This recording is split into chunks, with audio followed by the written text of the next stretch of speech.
Right, as you can see, it's time for our gig guide, and we're starting with a gig tonight. If you want to turn off your TV and run to the back loft, you can see a moon. There's a moon. It's not a moon, it's a moon. And they're in the back loft tonight if you want to go run see them. Tomorrow night in the Button Factory, as I mentioned earlier, the Richter Collective Christmas Party will be taking place. You can see from their sick, perverted, sacrilegious poster. Squarehead are going to be playing, Bats, Jogging, Hands Up Who Wants to Die, and Logic Party, all playing that one in the Button Factory tomorrow night.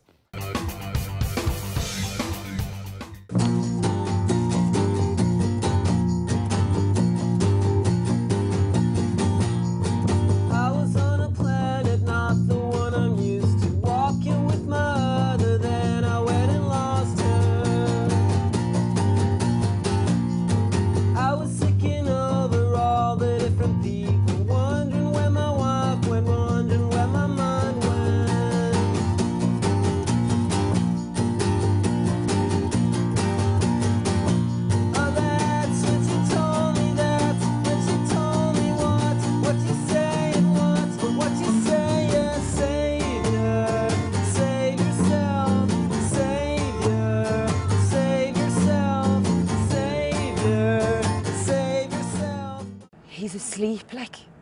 He is. I'm not staying here all day, you know that. Call his mobile. You call his mobile.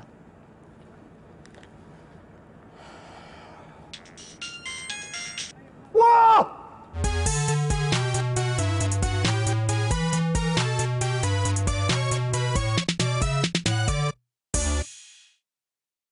Hi, I have a non-threatening regional accent.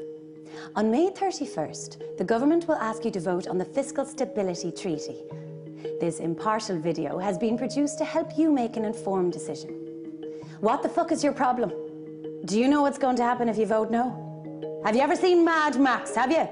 Have you ever been to Longford? Do you want to get us kicked out of the EU? Is that what yous are at? Do you want to go back to being a black speck of TB on the lungs of Europe? Because that'll be the end of it, boy.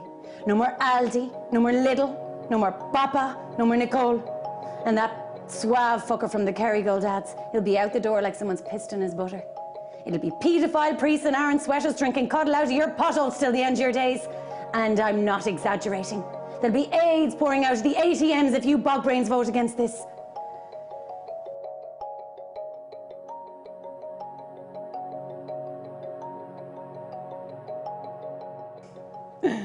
You muppets. Boys be out of it, sniffing loads of coke on their nose, floating round on the low, cause the pigs on patrol. As soon as they smell the bacon, they're escaping on tow. Secret pockets in their clothes where they concealing the O's. Doing the usual, making the cash flow. Suppose there's no contradiction, cause they're just living the life that they know. It's hard to make ends meet when these yuppies are in control. Your kids ain't got nothing to eat and now they're cutting your dough.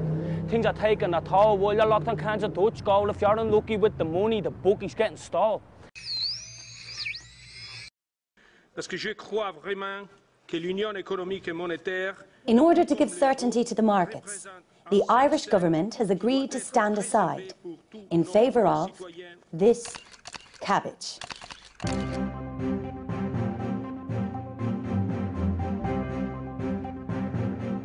Well, now, the cabbage itself is a Savoy cabbage, which would be certainly one of the more statesman-like cabbages, to my mind, anyway. It was grown in a field in Kilnashbig under the full supervision of the ECB. The actual state functions now with the cabbage will be carried out by Derek Mooney as a kind of an honorary cabbage or an assistant cabbage to the executive cabbage kind of a thing. Well, I think we need to move on from the fact that it is a cabbage. I mean, it is a cabbage that's got the full backing of the markets. It's got the full support of the ECB. It's a firefighting cabbage, no doubt. I mean, it's a crisis cabbage. And it's certainly the type of cabbage that Jim Larkin would have been had he been a cabbage. Which in fact he was. Vincent, let me finish. No, Jim Larkin was a 25-ounce bok choy cabbage and he died of clubroot. And I mean, any historian worth his salt in this state will back me up on that. Due to energy shortages, we're closing down early tonight. So it just remains for me to say, Ihuwa, Kulasov, Viva Draghi, and God save the cabbage.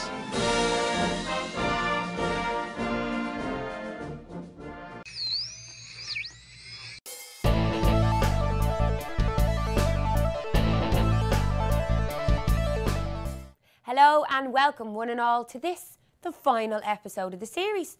Can you believe it? Time flies when you're having fun, eh? Don't worry, this one is a cracker. We called in to the Project Art Centre and had a chat with Mr. Keane O'Brien.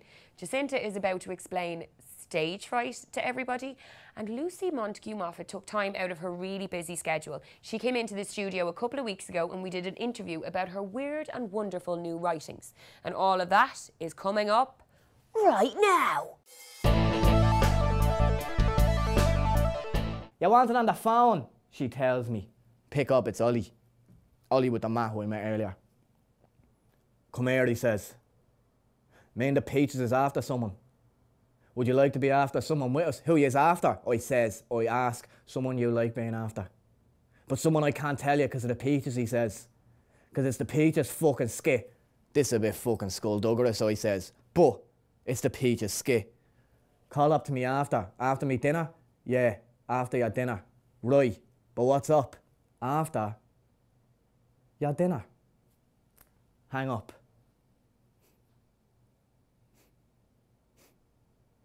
Smell of carrots and parsnips. Lovely. Welcome to the third episode of Bosco Talks. My name is Sean. And hello, my name is Kira. To start off today's show, I'm going to be interviewing a good friend of mine in Craig Walsh. He's going to tell us a few of his best experiences in a football shirt. Then we're going to have a bit of comedy from Ricky Martin again. I'm going to be involved in a debate with Brendan Dunn about immigration in Ireland, and then we'll have Aidan Cullivan interviewing Graciano G Major, followed by a performance. Take a look. Guess it's time to say goodbye, my love. I hope you find someone better. I wish you nothing but the best. I wish you well, only time will tell. If I could only break this spell, a broken heart heals with time. I cannot get you out of my mind, but I guess it's time for you. It's time for you to say goodbye. I wish you well, only time will tell if me and you were meant to be. But I guess it's time to say. I'm sure there's loads of creative heads out there who are on the dole in these recessionary times who'd love to get involved in something like this. Do you have any advice for those guys? I think, you know, in times like these, I mean, you know, I am ancient and I've been through this shit, like, you know, several times at this stage, going back in the 80s and the 70s. I had to leave the country, go away, work abroad, all this sort of thing, you know, like everyone else in my generation. And we all came back. One thing about it is, I'd say, try and get together with mates and people who believe in what you believe in, you know. I think if you're on your own, you can be hugely isolated if you've no job, no prospects, or you feel that way, you know, no money. You know, get together with people, you know, have a laugh, try and do something creative, you know. Yeah. You know, I think it can be, you know, you can do weird things, you can write, you can, you know, you can, with very small bits of technology now, mobile phones and a little bit of shareware. Exactly, yeah. You can make films and things like this, and people are doing that, you know. And if your message is something that people out in the audience identify with, especially sharing the sugar over YouTube, you can have a global reach, and people want to know what you're saying. They really do. Well, please God, I'm sure you're getting a global reach, and if people haven't seen your stuff, where can they go to? It's www.cutbacks.ie. Oh my god, an email from Kevin Jackson, who's a big fan of our videos. Hi Kevin, Michael Jackson's brother. Ooh. Kevin writes, if we vote yes to more austerity, will this affect how much you can spend on your Eurovision performance? Oh my god, Kevin, it's such a serious question. Enda Kenny says that if we don't vote yes for more austerity, we'll be thrown out of the Eurovision forever. Vote yes for Eurovision. Keep sending emails. referendumdam@gmail.com.